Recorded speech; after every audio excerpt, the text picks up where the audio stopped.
Staré roky nečistené vodovodné potrubia dobiehajú takmer všetky obce na Slovensku. Výnimkou nie je ani obec Zubák. Slabý tlak a nečistoty v pitnej vode ľudí trápili. Aj preto sa rozhodli vyčistiť celé vodovodné potrubie.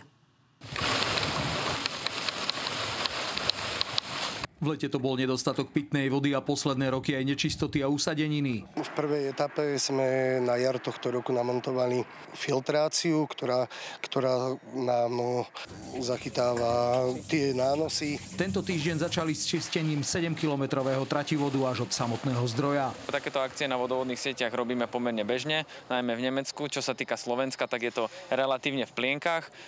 Čistíme patentovanou technológiou len na báze vzduchu a vody. Tým pádom sme ekonomicky aj ekologicky prívetiví, alebo teda sme friendly. Vyčistenie tohto potrubia nás bude stáť do 40 000 eur.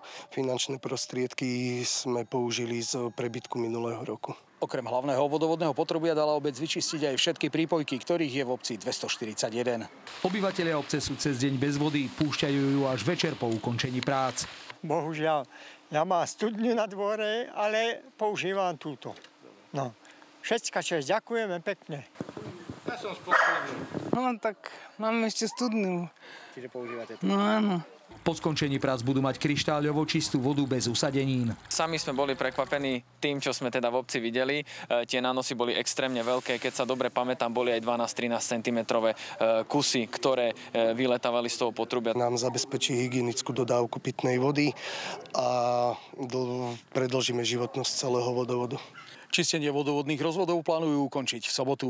Zo Zubáka Michal Bujna, televízia Markíza.